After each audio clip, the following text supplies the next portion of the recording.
Hello students, welcome to our channel science zone by Usha Chand. तो बेटा आज हम इस वीडियो में कक्षा 10 का पाठ 6 जैव प्रक्रम का एक भाग है उत्सर्जन, उसके बारे में अध्ययन करेंगे। तो जो आपने छोटी क्लासेस में भी पढ़ा हुआ है कि भी उत्सर्जन क्या होता है, कैसा प्रक्रम है ये जैव प्रक्रम। ये बात मैंने आपको बताई थी कि कोई भी प्रक्रिया जो सजीवों के अंदर होती है, तो जब आप उसको परिभाषित करेंगे तो सबसे पहले क्या बोलेंगे, जैव प्रक्रम। ऐसा जैव प्रक्रम जिसके द्वारा शरीर में उपापचयी प्रक्रियाओं के दौरान बनने वाले वर्ज्य पदार्थों को शरीर से बाहर निकाला जाता है, क्या कहलाता है, उत्सर्जन। मतलब समझे आप इसका। यानी कि देखो बेटे, जैसे आपने देखा है कि भी जैसे हम शोषण की प्रक्रिया करते हैं, हमने जब शोषण वाला टॉपिक किया था तो बताया था, जब शोषण की प्रक्रिया करते हैं तो शोषण की प्रक्रिया के दौरान जो कार्बन डाइऑक्साइड अपशिष्ट पदार्थ हो गया हमारे शरीर में, तो उसको हमने शोषण की प्रक्रिया में जब नहीं शोषण करते तो बाहर निकाल देते हैं। तो ऐसे ही हमारे शरीर में बहुत सारी उपापचयी प्रक्रियाएं होती है। उपापचयी आपने पहला पार्ट जब किया था तो उसमें बताया था कि उपचयन अपचयन अभिक्रिया होती रहती है हमारे शरीर में, तो उनको मिला करके एक इकट्ठा शब्द था उपापचयी प्रक्रियाएं। ठीक है, तो जो उपापचयी प्रक्रियाओं के दौरान जो नाइट्रोजन युक्त अपशिष्ट पदार्थ बनते हैं, जैसे यूरिया, यूरिक एसिड, वो हमारे शरीर में जमा हो जाएंगे तो क्या हो जाएगा, हम धीरे धीरे ऐसे विषैले पदार्थों का संचय होने के बाद हम मर सकते हैं। तो जो नाइट्रोजन युक्त जो हमारे अपशिष्ट पदार्थ हमारे शरीर में बनते हैं, उनको शरीर से बाहर निकालने की प्रक्रिया क्या कहलाती है, उत्सर्जन। यानी कि उपापचयी प्रक्रियाओं के दौरान हमारे शरीर में बनने वाले नाइट्रोजन युक्त हानिकारक पदार्थों को शरीर से बाहर निकालने की प्रक्रिया क्या कहलाती है, उत्सर्जन।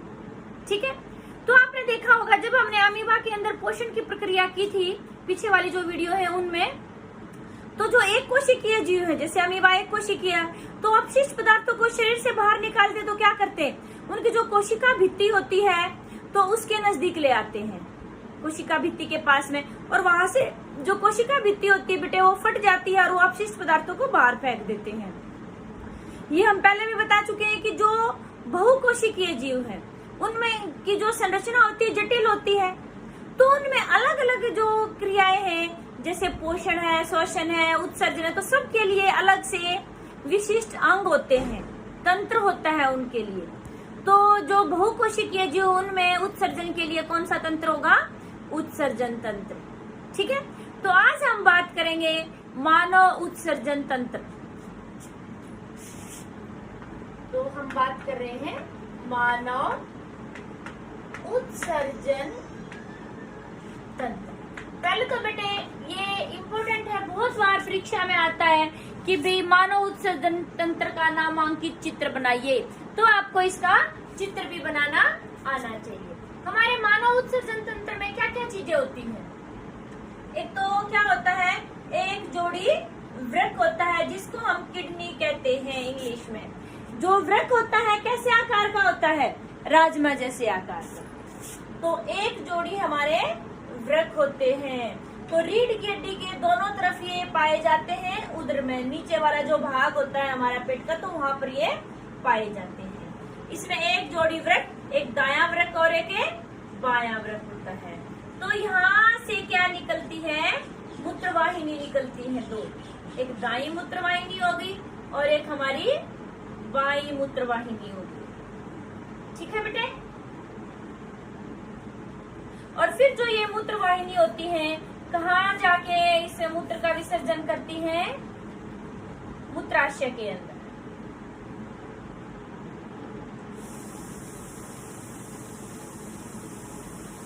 और जब मूत्राशय के अंदर मूत्र का जो संचय होता है ज्यादा हो जाता है, तो ये मूत्र मार्ग हमारा खुल जाता है और फिर हम मूत्र विसर्जन के लिए जाते हैं। अभी हमने जब हृदय की संरचना की थी पीछे वाली वीडियो में, तो हमने ये देखा था कि भी जो हृदय से शरीर के हर एक जो भाग है वहां तक रक्त कौन पहुंचा रही थी, महाधमनी।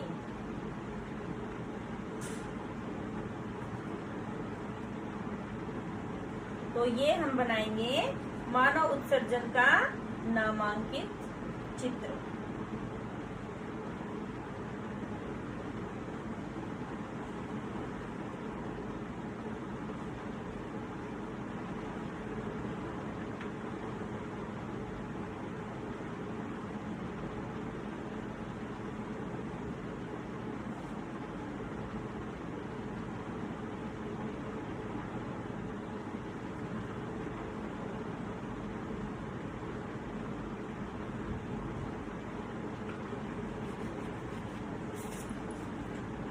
क्या करते हैं, इस भाग को ये दिखा देते हैं, ये हमारी महाशिरा है। क्या है ये? महाशिरा। और ये हमारी है महाधमनी। इसको हम कलर नहीं करते हैं, इसको ऐसे ही छोड़ देते हैं पहचान के लिए।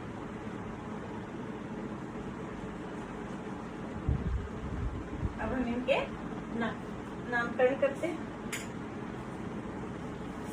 तो ये हमारा कौन सा है? बायां वृक्क, यानी कि किडनी जिसको कहते हैं, गुर्दे कहते हैं आम भाषा में। और ये हमारा दायां वृक्क हो गया। ये हमारी बाईं मूत्रवाहिनी।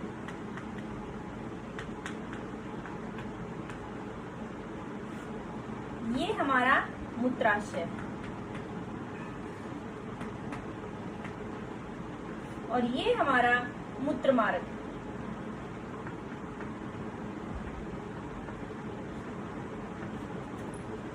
और जो ये है आपकी, तो मैंने कहा था इसको, जिसको हमने कलर कर रखा है, महाशिरा। क्या है ये? महाशिरा। और ये जो आपकी है, ये क्या है? महाधमनी। तो ऐसे ही बेटा इधर भी होते हैं हमारे, इसका भी आता है, इधर से भी आता है।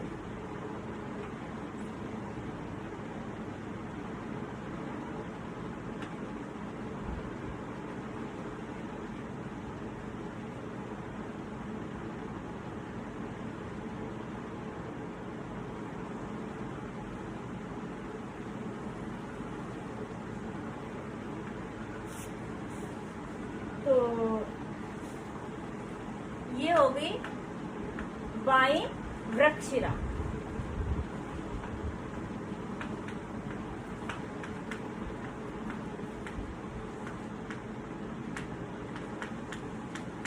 और ये है हमारी बाईं वृक्कधमनी।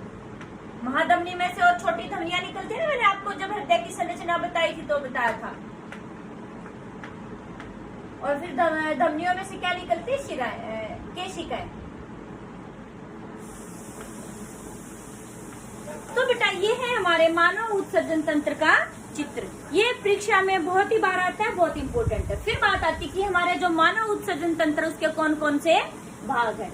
एक जोड़ी तो उसके अंदर क्या होता है? वृक्क होता है। कहाँ होते हैं ये मैंने अभी बताया था। उधर जो हमारा पेट का नीचे वाला हिस्सा होता है, वहां पाए जाते हैं। रीढ़ की हड्डी के दोनों तरफ एक एक होते हैं। और फिर जो आपको पता है कि भी महाधमनी होती है, वो रक्त लेकर आती है यहाँ से, मतलब हृदय से, और हर एक भाग को देती है। उसमें से फिर धमनियां निकलती है, जो कि हर एक जो उत्तक होता है, अंग होता है, उसको रक्त प्रदान करती है।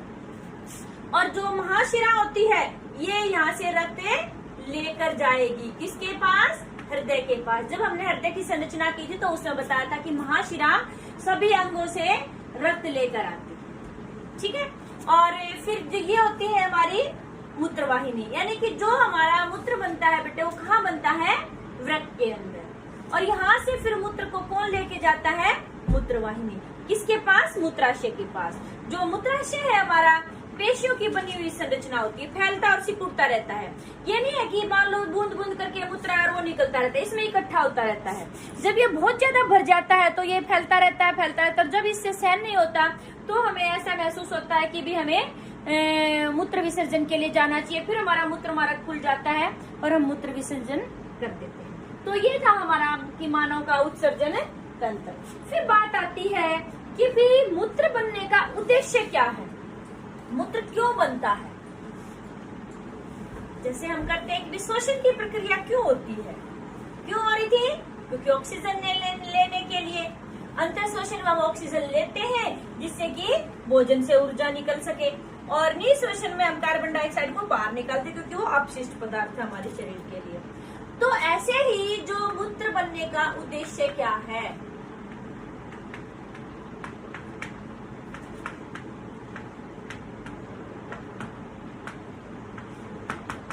क्या होता है बेटे, अभी मैंने आपको बताया था कि हमारे शरीर में उपापचयी प्रक्रियाएं होती रहती हैं।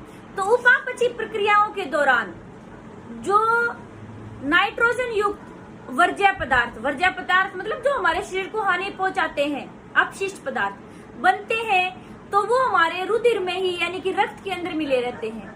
अब रक्त को शुद्ध करने के लिए रक्त में से नाइट्रोजन युक्त पदार्थों को, जो अपशिष्ट पदार्थ है, उनको बाहर निकालने के लिए क्या बनता है? मूत्र बनता है। तो मूत्र बनने का उद्देश्य क्या हो गया? जो हमारा रुधिर होता है उसमें से नाइट्रोजन युक्त अपशिष्ट पदार्थों को अलग करने के लिए मूत्र निर्माण होता है। इसमें अपशिष्ट पदार्थ कौन कौन से हो गए? यूरिया और यूरिक एसिड। ये हमारे जो रक्त के अंदर अपशिष्ट पदार्थ है नाइट्रोजन युक्त, जो हमारे शरीर को नुकसान पहुंचाते हैं। फिर प्रश्न आता है कि मूत्र तैयार कैसे होता है, कैसे बनता है?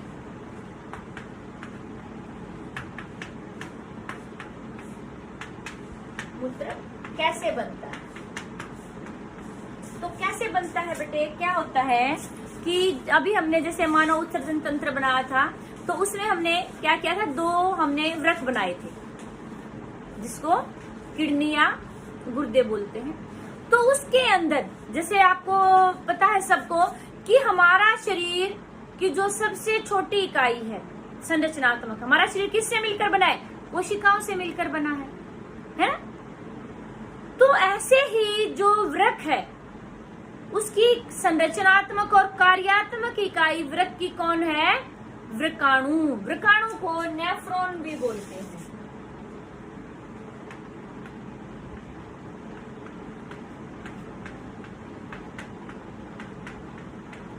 तो इसकी परिभाषा है तो क्या होता है?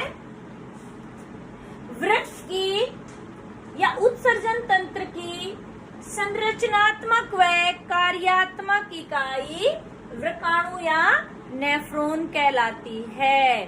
तो एक वृक्क के अंदर हजारों, करोड़ों, लाखों की संख्या में ये नेफ्रॉन या वृकाणु होते हैं। सभी एक दूसरे से सटे हुए होते हैं, उनके अंदर मूत्र बनता है।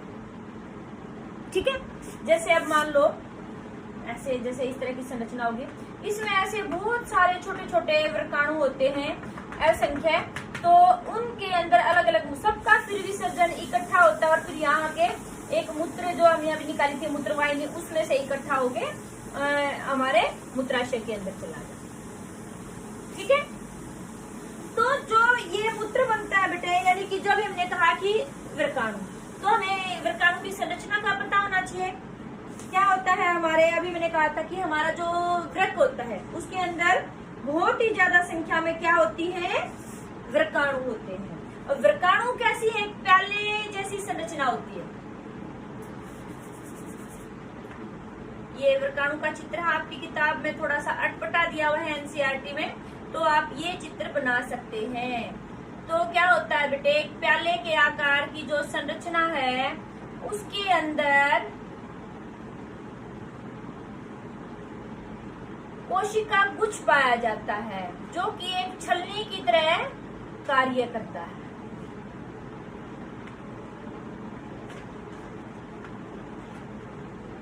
ये हमारी संरचना है वृकाणु।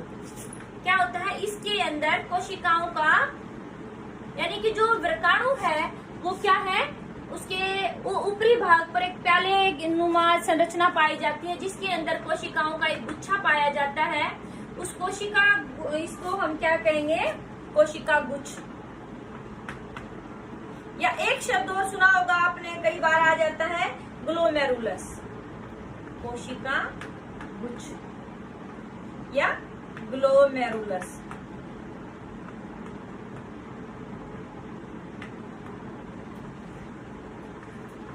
ठीक है बेटे, और ये आपका जो है इसको बोलते हैं बोमन संपुट, जो एक प्याला सा है, बोमन संपुट। ठीक है, मैंने कहा था कि प्याले नुमा संरचना होती है, उसको बोलते हैं बोमन संपुट। उसके अंदर कोशिकाओं का गुच्छा सा पाया जाता है, उसको बोलते हैं कोशिका गुच्छ। ठीक है, इसके अंदर यानी कि अभी मैंने कहा था कि जो रुधिर होता है उसके अंदर हमारे जरूरी पदार्थ भी होते हैं और अपशिष्ट पदार्थ भी, दोनों ही रुधिर के अंदर मिक्स है। तो इसकी तरफ रुधिर कौन लेके आती है, कौन लेके आएगी, धमनी।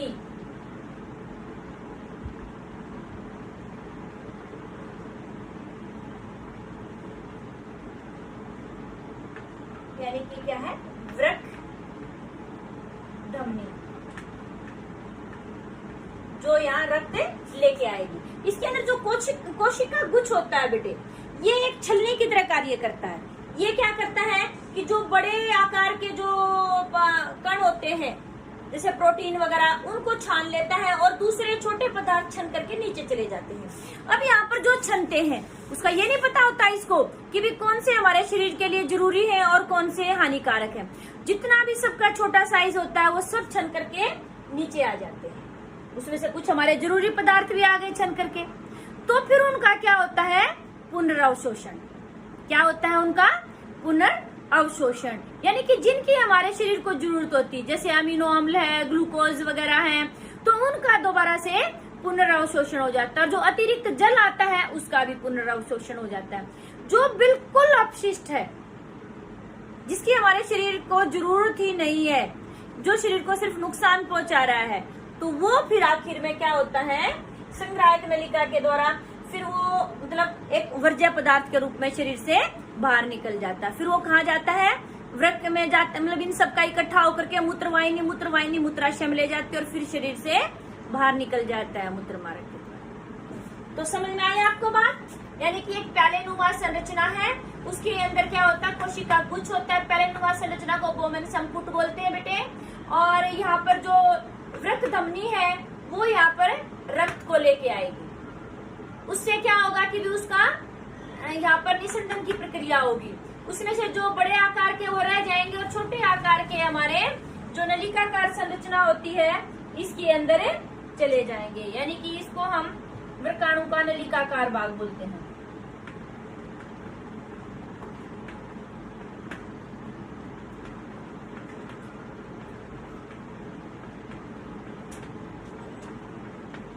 और ये हमारी होती है संग्राहक वाहिनी, यानी कि लास्ट में यहाँ संग्रहण होता है, संग्राहक वाहिनी। किसकी संरचना है ये, वृक्काणु। ठीक है बेटे। तो क्या होता है कि जैसे मैंने आपको बताया था कि भी यहाँ से सिर्फ उसका चयन नहीं होता है, कोई भी अपशिष्ट पदार्थ है उनके साइज के आकार के आधार पर निस्संदन होता है, छन करके जाते हैं। जिनके बड़े आकार है वो रह जाते हैं और छोटे आकार के चाहे हमारे शरीर को जरूरी हो चाहे नहीं हो, सारे छन के आ जाते हैं। उसमें फिर कुछ जैसे जो इम्पोर्टेंट पदार्थ है जैसे ग्लूकोज है, अमीनो अम्ल है, लवण है और बहुत ज्यादा मात्रा में जल भी निकल जाता है। फिर उनका क्या होता है यहाँ पर पुनर्अवशोषण। और जो बिल्कुल एक्स्ट्रा होते हैं वो संग्राहक नली के द्वारा फिर कहाँ जाते हैं, मूत्रवाहिनी के द्वारा मूत्राशय में चले जाते हैं। अब जल हमारा कितना, जल का पुनर्अवशोषण कितना होगा वो निर्भर करता है कि हमने जल की मात्रा कितनी ली। आप देखते होंगे कई बार पूरा दिन बिल्कुल पानी नहीं पीते तो आप मूत्र विसर्जन के लिए बिल्कुल नहीं जाते, क्योंकि हमारे शरीर की जरूरत के आधार पर हम मूत्र विसर्जन करते हैं। और एक बार आप देखो, मान लो हर 10 मिनट में आप 1 गिलास पानी पी लेते हो तो आप जल्दी जल्दी मूत्र विसर्जन के लिए जाओगे, क्योंकि हमारे शरीर में बेटे जो लवण है और वो जल है उनकी मात्रा एक निश्चित अनुपात में रहती है। उससे कम ज्यादा होता है तो उसी हिसाब से हम शरीर से बाहर जल का विसर्जन करते हैं। और वो किसके द्वारा होता है, मूत्र के द्वारा होता है। ठीक है। और जब हमारे शरीर में वर्ज्य पदार्थ ज्यादा बन जाते हैं तो डॉक्टर भी कई बार क्या कहते हैं कि भी ज्यादा से ज्यादा तरल पदार्थ लीजिए।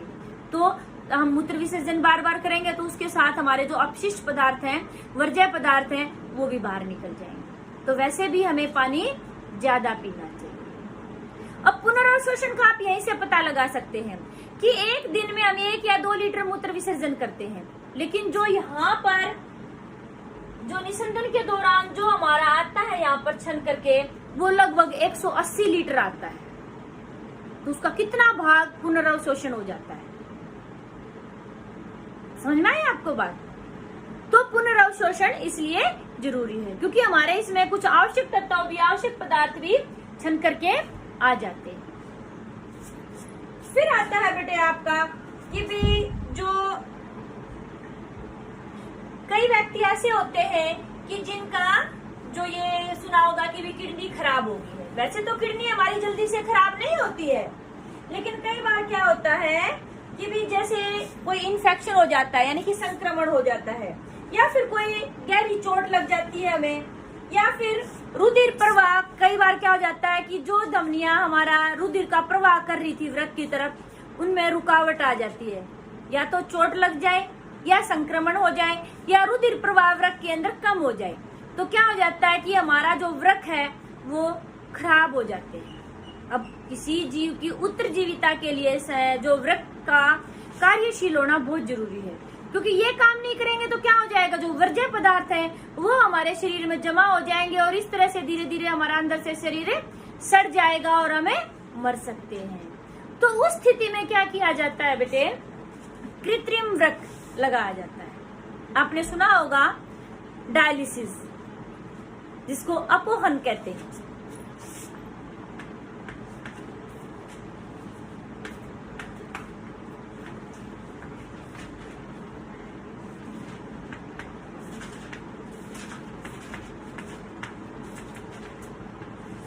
ये क्या होता है, ये यानी कि कृत्रिम वृक्क।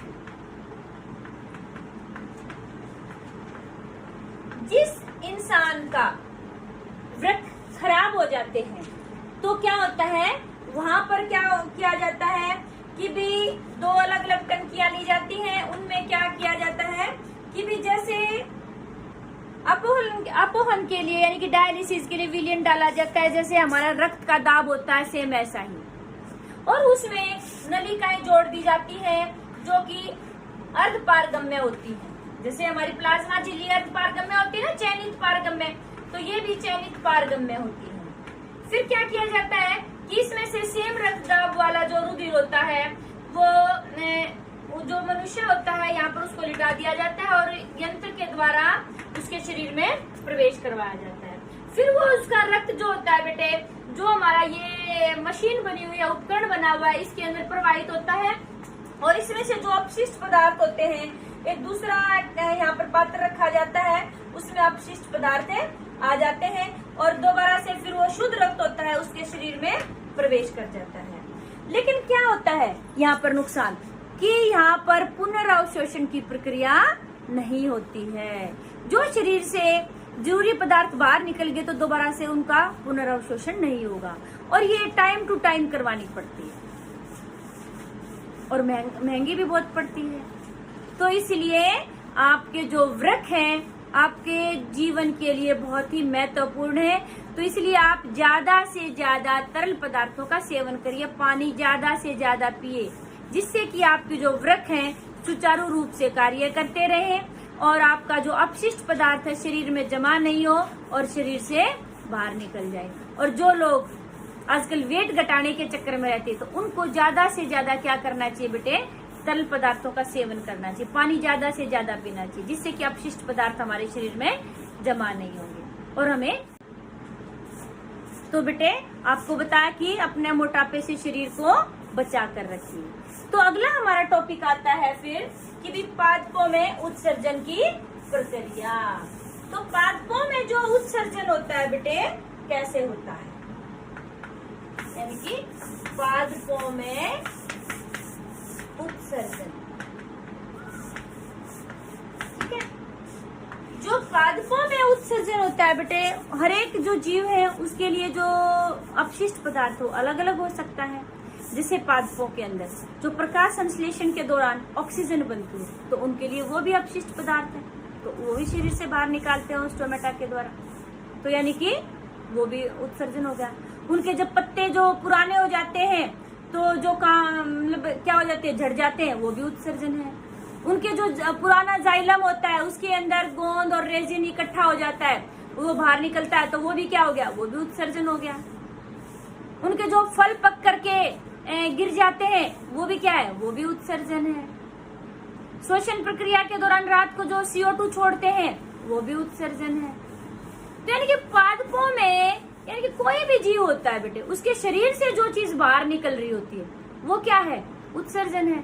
तो पादपों में क्या क्या चीज, अब वो वाष्पोत्सर्जन की प्रक्रिया के दौरान जल को बाहर निकालते हैं, वो भी क्या है, उत्सर्जन है। देखो प्रकाश संश्लेषण की प्रक्रिया में वो जल को ले रहे हैं, वो उनके लिए जरूरी है।